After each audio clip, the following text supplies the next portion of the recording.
झारखंड में हेमंत सरकार अपनी तीसरी वर्षगांठ मना रही है और उसे लेकर सियासत तेज हो चुकी है। जहां सरकार अपनी उपलब्धियां गिना रही है, वहीं विपक्ष की तरफ से लगातार सरकार की उपलब्धियों पर उन्हें खोखला दावा बताया जा रहा है और निशाना साधा जा रहा है।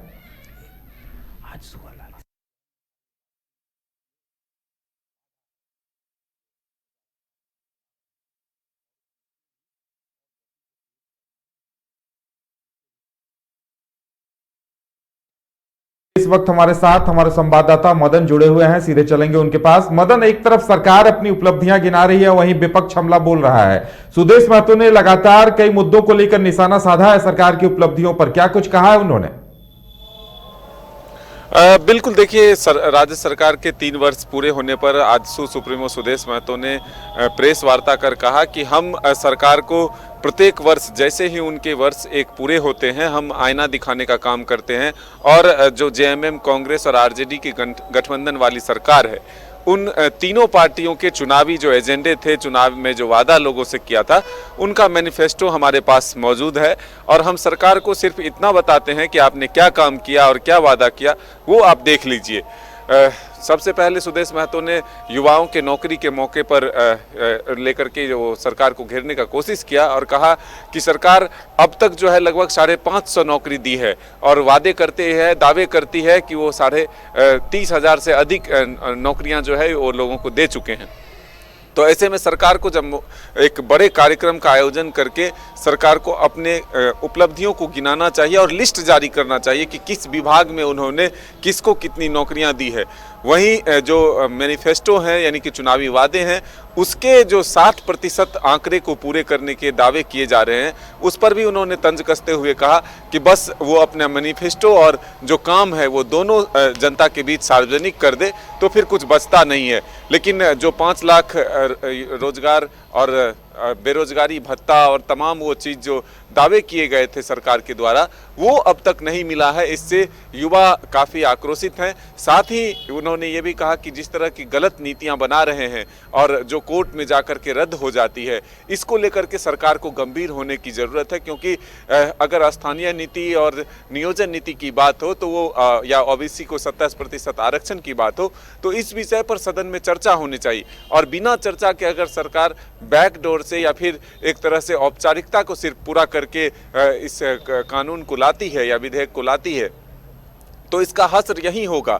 हम सभी लोग ये चाहते थे कि जो 1932 आधारित स्थानीय नीति बन रहे उसको लेकर के सदन में एक सर्वदलीय बैठक हो, उस पर एक चर्चा हो और उसके बाद जो निष्कर्ष निकले उससे राज्य के लोगों का भला होगा। तो ये सरकार जो है सिर्फ युवाओं को धोखा देने वाली सरकार है, अविश्वास को पैदा करने वाली सरकार है, विश्वासघात करने वाली सरकार है। तो ऐसे में अब जो युवा दिवस आने वाला है उस दिन युवा जो है सड़क पर उतरकर विरोध करेंगे, आजसू के नेता और कार्यकर्ता भी सड़क पर उतरेंगे और सरकार को जगाने की कोशिश करेंगे। साथ ही सुदेश महतो ने कहा कि आगामी अगले 1 वर्ष में सरकार हर विधानसभा क्षेत्र में सरकार के खिलाफ प्रत्येक विधानसभा क्षेत्र में आजसू लोगों तक एक संदेश जागरूकता रैली के तौर पर या कहे तो एक बड़ा कार्यक्रम आयोजित करके लोगों तक ये मैसेज पहुंचाने की कोशिश करेगा कि किस तरह से वो सरकार काम किया है और वो आने वाले दिनों में अगर उन्हें मौका मिलता है तो वो किस तरह से झारखंड को आगे बढ़ाएंगे।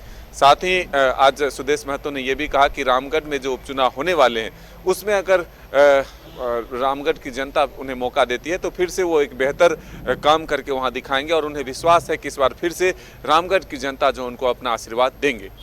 बिल्कुल मदन, इन दिनों इस बात को लेकर भी काफी चर्चा है कि अभी एक दिन पहले जेएमएम महासचिव है सुप्रियो भट्टाचार्य, उन्होंने 30,000 नौकरियां देने की बात कही थी। क्या उसे लेकर भी सुदेश महतो या आजसू की तरफ से कुछ कहा गया है क्या?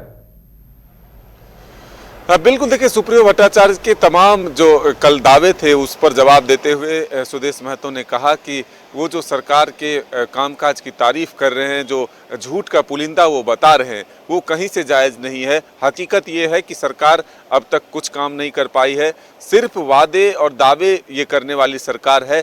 हकीकत में लोगों तक कोई राहत पहुंचाने वाली ये सरकार नहीं है।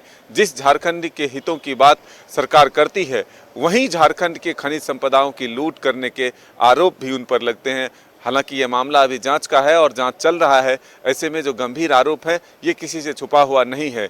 तो अब देखने वाली बात है कि आजसू और बीजेपी जिस तरह से सरकार को घेरने की कोशिश कर रही है, वहीं जब कल सरकार के द्वारा एक भव्य कार्यक्रम, यानी कि बड़ा कार्यक्रम नहीं लेकिन झारखंड मंत्रालय में कार्यक्रम आयोजित किया गया है सरकार के 3 वर्ष के पूरे होने पर, तो अब देखना होगा कि उसके माध्यम से क्या कुछ सौगात दिए जाते हैं। जो नियोजन नीति रद्द हुई है उसको लेकर के सरकार का क्या रोड मैप होता है, क्योंकि सरकार ने सदन के माध्यम से जरूर राज्य के युवाओं को एक संदेश दिया था कि सरकार उनके लिए वैकल्पिक व्यवस्था करेगी। तो वो वैकल्पिक व्यवस्था कब तक होगा और क्या होगा, ये देखने वाला बात है। बिल्कुल मदन, हर किसी की नजरें इसी बात पर टिकी हुई है कि सरकार अपनी वर्षगांठ पर क्या कुछ तोहफा देती है। फिलहाल हमारे साथ जुड़ने के लिए और तमाम जानकारी देने के लिए आपका बहुत बहुत धन्यवाद।